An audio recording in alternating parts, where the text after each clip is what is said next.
ఢిల్లీలో భారీ పేలుడు సంభవించింది. ఆగి ఉన్న పార్క్ చేసున్న కారు పేలడంతో చుట్టుపక్కల ఉన్న 10 కార్లు పేలాయి. అయితే మృతుల సంఖ్య కూడా పెరుగుతున్న నేపథ్యంలో ఎర్రకోట అంతా కూడా ఉలిక్కి పడింది. అయితే ఇది ఎక్కడ జరిగింది అంటే ఎర్రకోట దగ్గర గేట్ నెంబర్ 1 వద్ద పార్కింగ్ ప్లేస్ లో పార్క్ చేసున్న కారు పేలింది. ఈ కారు పేలడంతో చుట్టూ పార్క్ చేసున్న 10 కార్ల వరకు పేలడం జరిగింది. అయితే ఈ ఘటనలో 8 మంది అక్కడికక్కడే మృతి చెందారు. 24 మంది గాయపడగా వారిని ఎల్జేపీ హాస్పిటల్లో చేర్చడం అనేది జరిగింది. అయితే క్షతగాత్రులు అక్కడ ఉన్నారు. మృతుల సంఖ్య మరింత పెరిగే అవకాశం ఉన్నట్లు ప్రస్తుతం మనకి సమాచారం అందుతుంది. అయితే ఇది 6:45 నుండి 6:50 మధ్యలో ఈ పేలుడు సంభవించినట్లు సమాచారం అందుతుంది. అయితే 6:55 అక్కడ స్థానికంగా ఉన్న వాళ్ళు తేరుకొని అగ్నిమాపక సిబ్బందికి సమాచారం అందినట్లు తెలుస్తుంది. సమాచారం అందుకున్న వెంటనే 7 అగ్నిమాపక వాహనాలతో వారు అక్కడికి చేరుకున్నారు.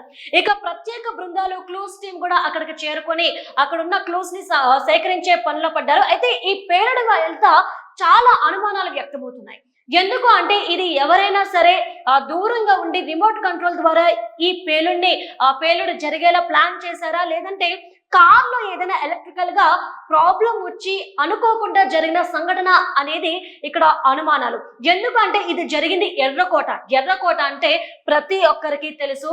మనకి అదొక బోర్డర్. అలానే స్వతంత్ర దినోత్సవం రోజున ప్రధాని అక్కడికి వెళ్ళి జెండా ఎగురవేయడం అనేది జరుగుతుంటుంది. ఇక దీని గురించి ఎంతో పెద్ద చరిత్ర ఉంది. మరి ఎర్రకోట దగ్గర సరిగ్గా పేలుడు సంభవించడమే ఇక్కడ పెద్ద క్వశ్చన్ మార్క్. ఇక అలానే ఎన్ఐఏ కూడా రంగంలోకి దిగినట్టు సమాచారం అందుతుంది. అయితే ఇంకా ఎందుకు ఇది ఒక బాంబు బ్లాస్ట్ జరిగిందేమో అనే అనుమానాలు ఎందుకు వ్యక్తమవుతున్నాయి అనడానికి కొన్ని విషయాలు మనం చర్చించుకుందాము. అయితే మొత్తం మీద చూస్తే కనుక పేలుడు నేపథ్యంలో ఢిల్లీ సహా పలు నగరాల్లో హై అలర్ట్ అనేది ప్రకటించడం జరిగింది. హర్యానాలోని ఫరీదాబాద్ లో ఈ ఉదయం అంటే ఈ రోజు భారీ పేలుడు సామాగ్రి పట్టుబడింది. దగ్గర 300 కేజీల పేలుడు సామాగ్రి దొరకడం అనేది ఇక్కడ చర్చనీయాంశంగా మారింది. అలానే అనుమానాలకి దారితీస్తుంది. ఇక సాయంత్రమే ఢిల్లీలోని ఎర్రకోట సమీపంలో కారు పేలడం కూడా ఇప్పుడు అనుమానం వ్యక్తమవుతుంది. అంటే ఉగ్రవాదులు ఏమైనా ప్లాన్ చేశారా, ఉగ్రవాదులే ఇదంతా ప్లాన్ చేసి పేలేలా చేశారా అనేది ఇక్కడ క్లూస్ టీం అలానే స్పెషల్ ఇన్వెస్టిగేషన్ టీం కూడా ఎంక్వైరీ చేయడం జరుగుతుంది. ఇక మరింత చూసుకుంటే గనక ఇక ఢిల్లీ మొత్తం కూడా భద్రతను పెంచేశారు. ఢిల్లీ, హర్యానా, యూపీలను కలిపే అన్ని సరిహద్దు పాయింట్ల వద్ద పోలీసులు నిఘా పెట్టారు. ఇక రైల్వే స్టేషన్లు, మెట్రో స్టేషన్లు వంటి సున్నితమైన ప్రాంతాల్లో కూడా భద్రతను కట్టుదిట్టం చేశారు.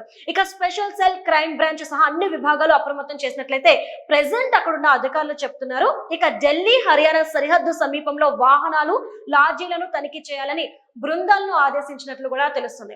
ఇక ముఖ్యంగా సింఘు, టిక్రీ, బదర్పూర్ సరిహద్దుల వద్ద అదనపు పికెట్లను ఏర్పాటు చేసి గస్తీని ముమ్మరం చేశారు. అయితే మొత్తం మీద ఇది ఒక్కటి మాత్రమే కాదు. మార్నింగ్ ఏదైతే పేలుడు సామాగ్రి దొరికిందో అది మాత్రమే కాదు. గుజరాత్ లో చూసుకుంటే హైదరాబాద్ కి సంబంధించిన ఒక ఉగ్రవాది పట్టుబడ్డాడు. ఆయన ఒక కెమికల్ ని అంటే రైసిల్ అనే ఒక కెమికల్ ని తయారు చేస్తూ పట్టుబడ్డం ఈ రోజు ఇక్కడ మరొక అనుమానానికి తావిస్తుంది.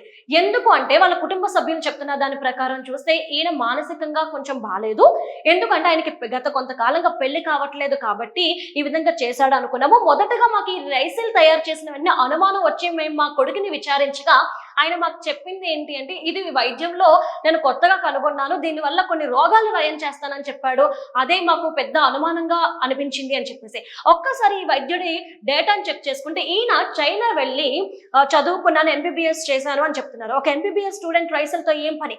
ఇక్కడ మాత్రమే కాదు, ఆయన పట్టుకున్నాకనే మనం ఇంతకు ముందు చర్చించుకున్నట్టు ఏదైతే మందుగుట్టు సామానం దొరికిందో, ఏదైతే పేలుడు పదార్థం దొరికిందో ఈ ఉగ్రవాదిని పట్టుకున్నాక ఆయన విచారణలో తేలిందే ఆయన వల్ల 9 పట్టుబడ్డారు. ఆ 9లో ఒకరే ఈ ఉగ్రవాది. అంటే మొత్తం మీద చూసుకుంటే ఎర్రకోటలో ఎవరైనా ఉగ్రవాదులు బాంబ్ బ్లాస్ట్ ప్లాన్ చేశారా, లేదంటే ఇది అనుకోకుండా జరిగిన సంఘటన అనే అనుమానాలు వ్యక్తమవుతున్న నేపథ్యంలో ఢిల్లీ అంతా కూడా ఉలిక్కిపడింది. మృతుల సంఖ్య పెరిగే అవకాశాలు ఉన్నట్లయితే ప్రస్తుతం మనకు తెలుస్తున్న నేపథ్యంలో కట్టుదిట్టం చేసేశారు అక్కడ భద్రత అంతా కూడా.